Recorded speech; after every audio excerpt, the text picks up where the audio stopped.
지금 이더리움이 아주 중대한 선택의 기로에 서 있습니다.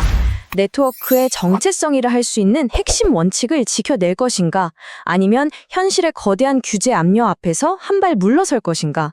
이더리움의 미래가 바로 이 선택에 달려 있다고 해도 과언이 아닙니다. 그래서 이번 시간에는 이더리움이 마주한 검열 리스크에서 시작해서 그 해결책인 포sil 업그레이드, 그리고 이것이 불러올 원칙과 현실의 충돌까지 차근차근 짚어볼 겁니다. 그리고 가장 중요하죠. 투자자 관점에서 이게 대체 뭘 의미하는지 그 핵심까지 명확하게 정리해드리겠습니다. 그럼 도대체 이더리움은 왜 이렇게까지 큰 업그레이드를 해야만 했을까요? 그 시작은 바로 검열 리스크라는 근본적인 위협에서부터 출발합니다. 한번 상상해 보시죠. 여러분이 지극히 정당한 거래를 했는데 네트워크가 아무 이유 없이 그냥 거부해버린다면 어떨까요? 황당하겠죠? 바로 이 문제가 지금 이더리움이 직면한 검열 위협의 핵심입니다. 실제로 문제가 발생하기 시작했습니다. 일부 네트워크 검증인들이, 즉 블록을 만드는 사람들이 특정 거래를 의도적으로 빼버리기 시작한 겁니다. 가장 대표적인 사례가 바로 미국 정부의 제재를 받은 토네이도 캐시 관련 거래들이었죠. 이런 일이 벌어진다는 건 누구에게나 공평하고 중립적이어야 한다는 이더리움의 가장 근본적인 가치가 흔들리고 있다는 아주 심각한 신호입니다. 이런 위협에 이더리움이 가만히 있을 리가 없죠. 여기서 아주 강력하고 결단력 있는 대응책을 내놓는데 그게 바로 포실, 즉 FOCIL 업그레이드입니다. 이게 무엇인지 한번 제대로 알아보겠습니다. 이더리움의 창시자 비탈릭 부테린이 이 업그레이드를 두고 이런 말을 했습니다.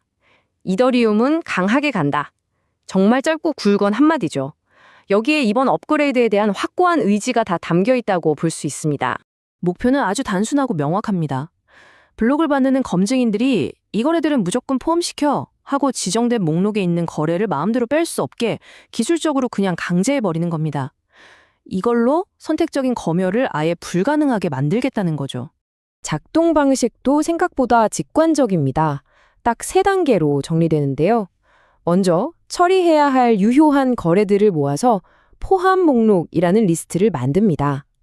둘째, 블록을 만드는 사람은 이 목록에 있는 거래를 단 하나도 빼놓지 않고 반드시 블록에 넣어야만 합니다.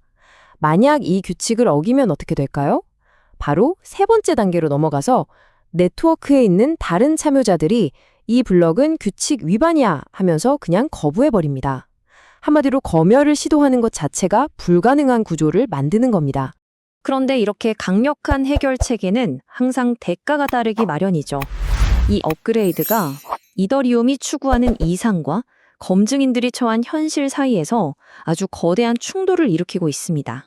바로 이 지점에서 딜레마가 생깁니다. 검열에 저항하고 네트워크의 중립성을 지키고 사이퍼펑크라는 이더리움의 초기 정신을 지켜나가는 거니까요. 하지만 현실은 전혀 다릅니다. 검증인들 입장에선 이게 엄청난 법적 리스크가 될 수 있거든요. 왜냐하면 정부가 제재한 거래까지도 강제로 포함시켜야 하니까요. 이건 뭐 규제 당국하고 정면으로 부딪히겠다는 얘기나 다름없습니다. 이더리움 커뮤니티 내부에서도 우려의 목소리가 나옵니다. 이더리움 개발자인 아민 솔레이마니는 이렇게 경고했죠. 제재 대상 거래를 강제로 포함하게 만드는 건 검증인들에게 예상치 못한 법적, 운영상의 위험을 떠안기는 거라고요. 이건 정말 큰 문제가 될 수 있다는 겁니다. 결국 원칙을 지키기 위한 비용이 너무 비싼 것 아니냐, 이런 지적인 셈이죠. 아니 그럼 이런 엄청난 위험을 알면서도 이더리움은 왜 이 길을 가려는 걸까요? 그 답을 찾으려면 이 포실을 그냥 단편적인 업그레이드로 봐선 안 됩니다. 이건 이더리움이 그리는 훨씬 더 큰 그림, 더 장기적인 비전의 일부로 봐야만 그 진짜 의도를 이해할 수 있습니다.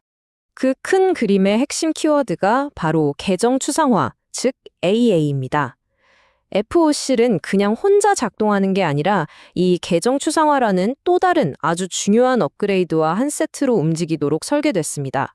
이 둘이 딱 결합하면 예를 들어 스마트 월렛을 쓴다거나 누가 가스비를 대신 내주는 복잡한 거래들까지도 검열 걱정 없이 아주 빠르고 안전하게 처리할 수 있게 되는 거죠. 이는 이더리움이 그냥 땜질식 처방을 하는 게 아니라 아주 체계적인 계획을 가지고 발전하고 있다는 걸 투자자들에게 보여주는 강력한 증거가 됩니다. 그럼 지금까지 나온 이 복잡한 이야기들, 이걸 우리 투자자 입장에서는 어떻게 받아들여야 할까요? 가장 중요한 핵심만 딱 정리해 보겠습니다. 투자자에게 이 FOC는 명확한 기회와 리스크를 동시에 보여줍니다. 기회는 이더리움이 탈중앙화라는 자기들의 핵심 가치를 지키기 위해 이 정도까지 할 수 있다는 걸 시장에 제대로 보여줬다는 점입니다. 이건 장기적인 신뢰로 이어질 수 있죠. 반면에 리스크는 명확합니다. 당장 규제 당국과의 마찰이 심해질 거고 네트워크에 참여하는 사람들은 법적인 문제에 휘말릴 가능성이 훨씬 커졌습니다. 결국 우리 투자자들이 내려야 할 판단은 이겁니다.